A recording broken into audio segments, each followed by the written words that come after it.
am having a ton of fun getting ready for this vendor market. It is my first one, so of course I don't always know like what is the most productive thing to be spending my time or my money on. So this is a great learning experience and I really want to share it with you as I go along. So if I'm making mistakes, you don't make them too, or you could just like skip past my mistakes and go on. I love marketing. That's what I went to school for like a million years ago, before like the internet was what it is. But I really think one of the keys to setting myself apart at this market is the fact that I am really tailoring all of my products to like a core audience of like fun rural women, probably about my age. So some of the products are going to be a little reminiscent of our heyday in the 80s and 90s. Some of them are just going to be newer, more modern stuff. And it's a variety of different like apparel, accessories, and vintage items. So that being said, they're all kind of things,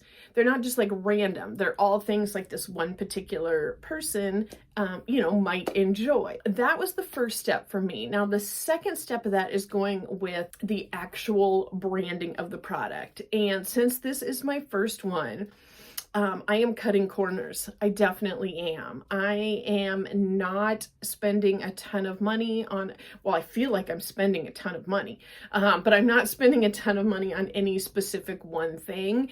And I'm trying a few different sources for different stuff, seeing what works, seeing what doesn't, and gonna hopefully pass that all along to you when this is said and done. I know for my brand, I am going to have a lot of like neutrals, maybe a little animal print, not in this market, but maybe later on, turquoise, like a lot of turquoise accents, and just an overall like more rustic, rural, hippie farm girl type of vibe. I just want to go with those colors as far as my booth goes. And what's awesome is that I was able to shop my house for some different stuff. For example, I went through a bunch of my like odds and ends to see what I could use for display pieces. And like I had this cool wooden bowl and I just threw a bunch of scrunchies in here. I don't know if this is how it's gonna stay for the market, because I'm definitely going to do a table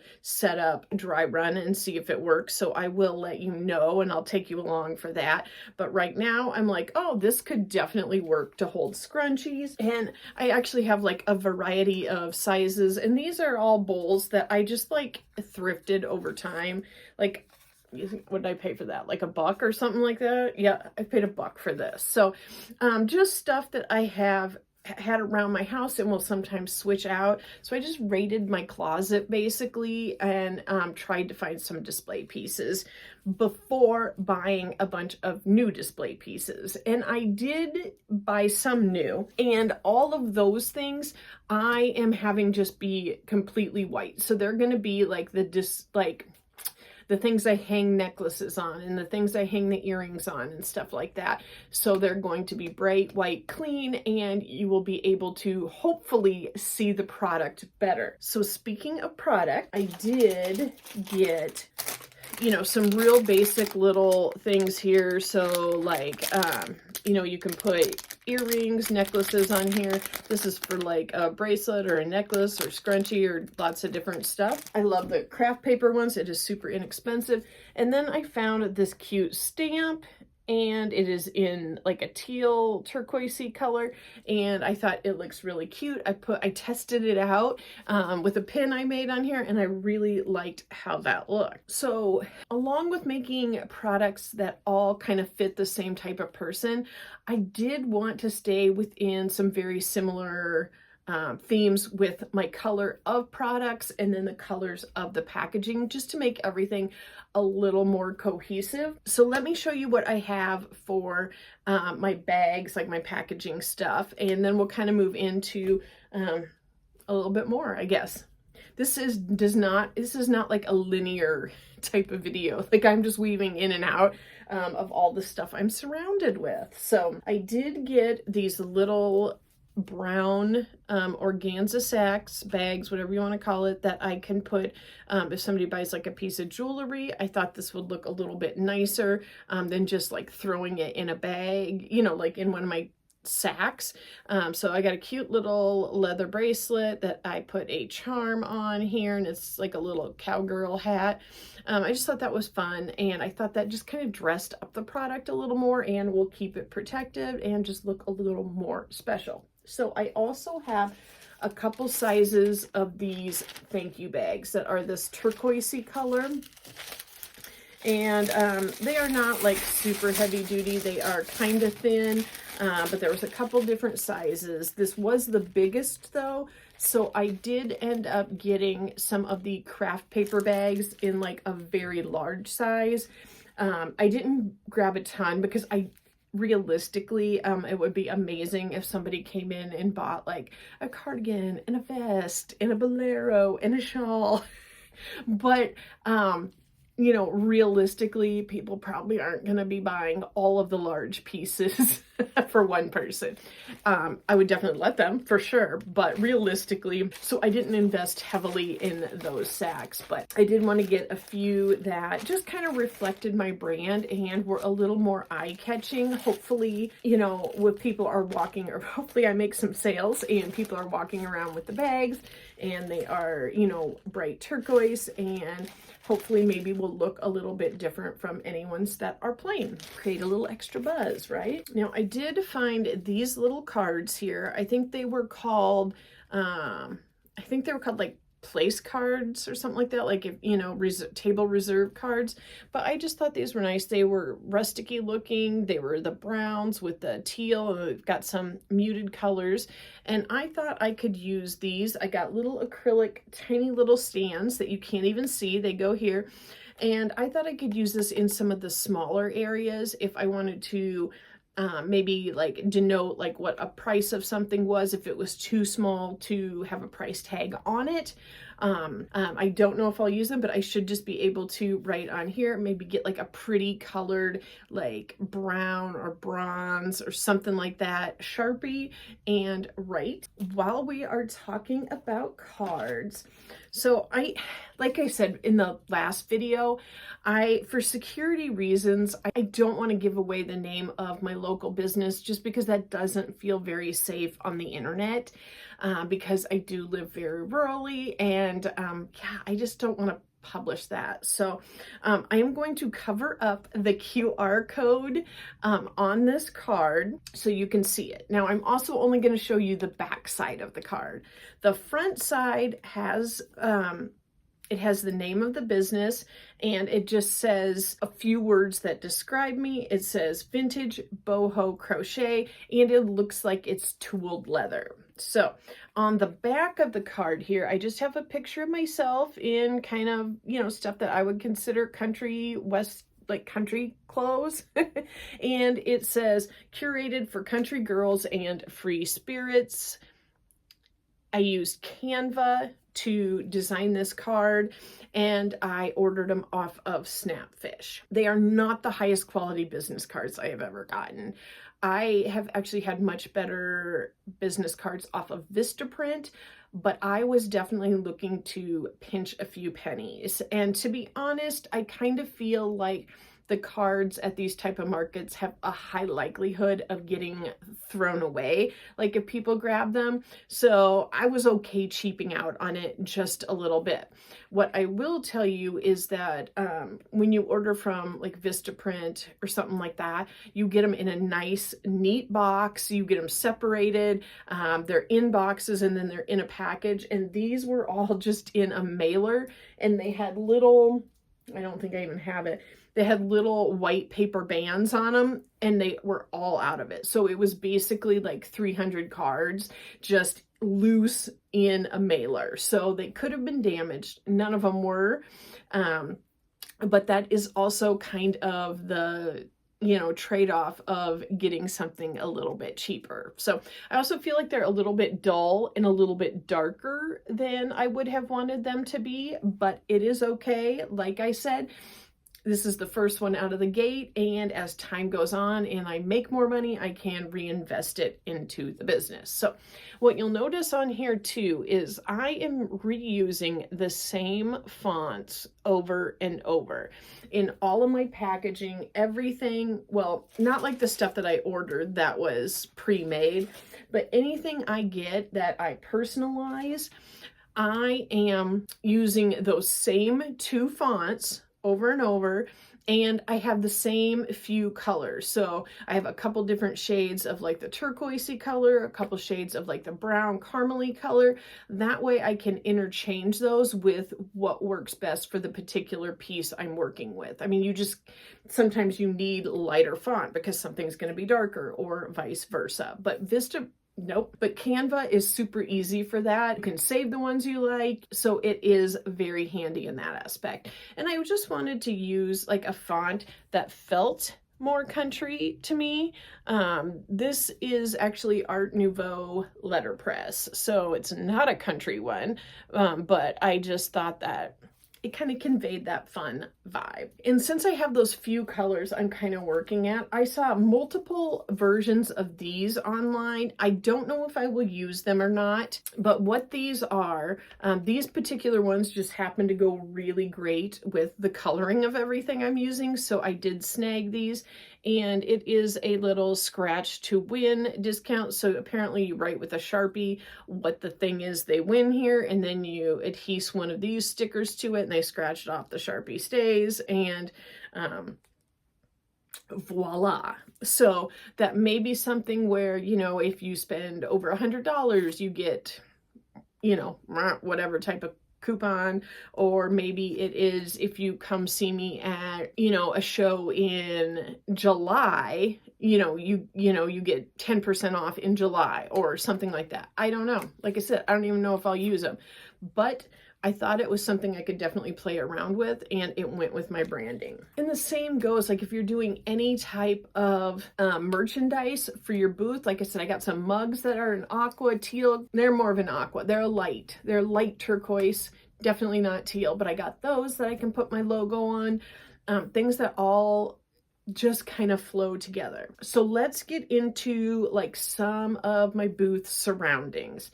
Now, the first thing is I kept seeing online these neat like elasticy tablecloths, and I really kind of wanted that, but the reality is I don't have my layout down. You know, I might try a layout in my living room and think it's going to work with my tables, you know, get there at the venue and it doesn't really work, or had do it the whole day and not like it. So I really didn't want to invest in those type of elasticy tablecloths because they are meant for certain sizes. And I have a couple different sizes of tables. I've got like a 4, a 6, and an 8. And I just don't know. So ultimately I would like to find one that I can put my branding on. But for now, I decided, you know what, progress over perfection.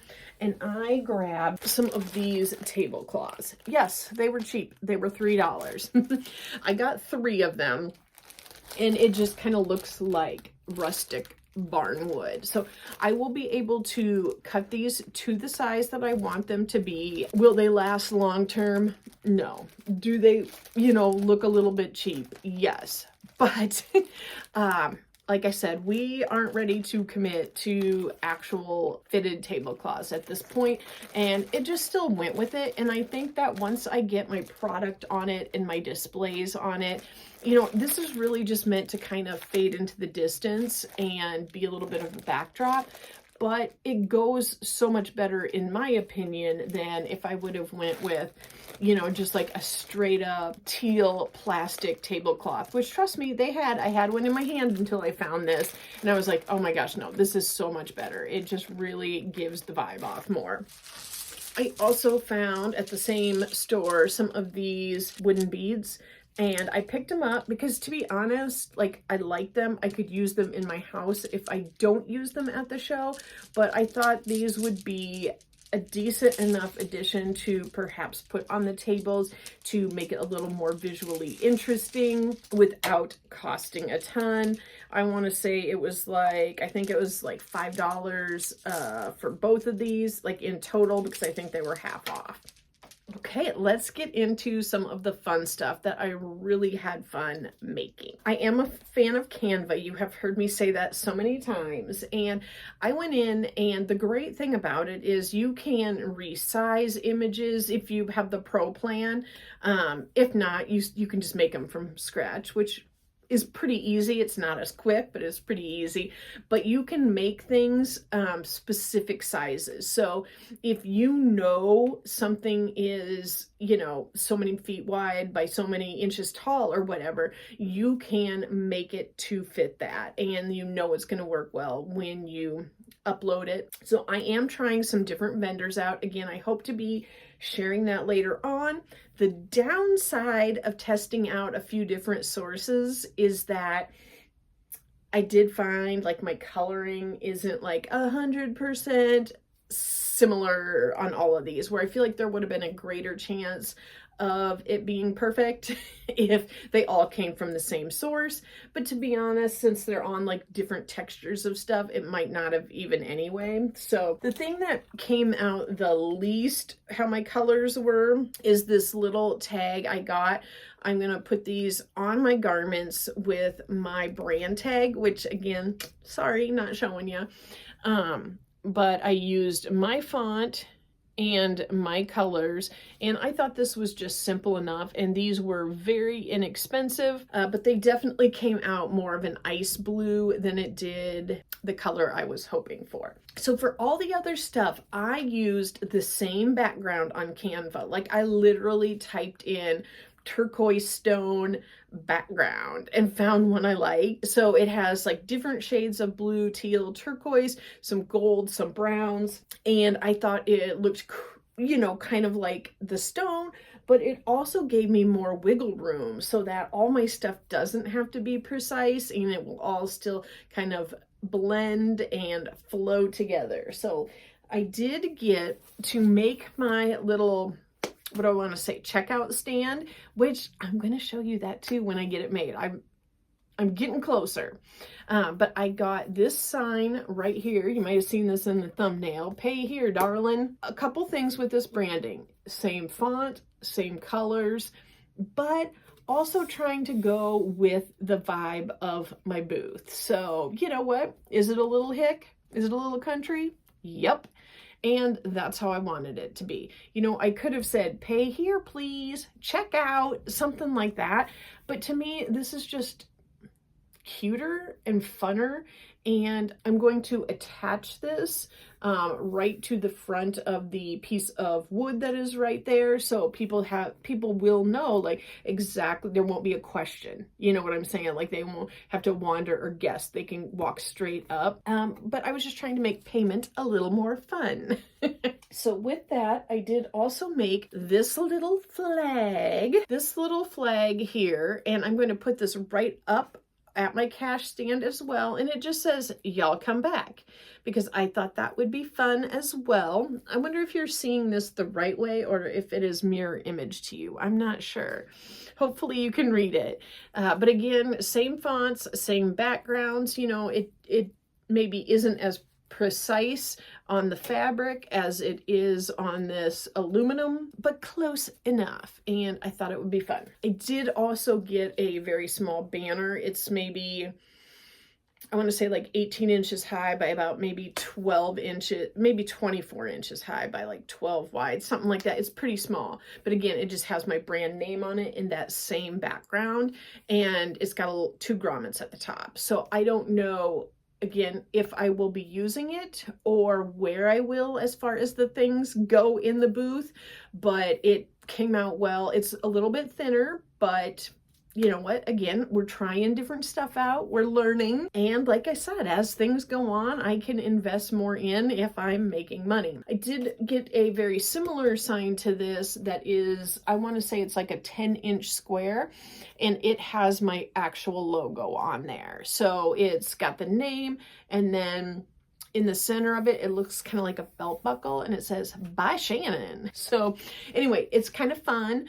And I actually got that, and it like kind of looks like the outside of it is rusty a little bit. So I just thought that was fun. I'm not exactly sure where I will put it in the booth, but I thought it was great for branding and, you know, relatively inexpensive. So let me show you the biggest thing I got.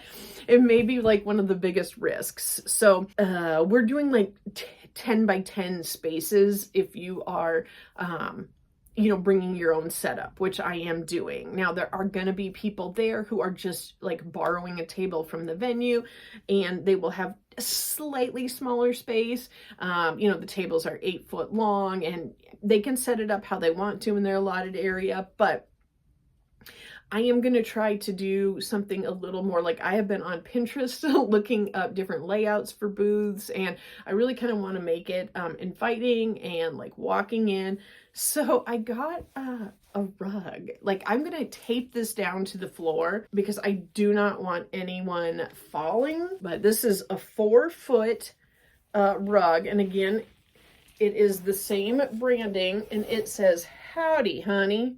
And I want this like as you walk in to the booth. This did not cost a ton. I want to say it was, oh gosh, maybe like, it was between $15 and $20. You know, is it super high quality? No, it is not. Can I wash it? I don't know, probably not. So hopefully that won't be a problem, but I thought it would go well with the overall vibe. I thought it would be welcoming, kind of let people know, like, this is fun, this is playful. Come in, look at my hippie clothes, and buy some. I hope I am on the right track. We will see, and I will let you know as we go and if I'm failing, but I just wanted to let you know what my plans are for branding my brand and trying to get some sales at my very first market. Thank you for talking yarn with me. I will talk with you soon. Bye.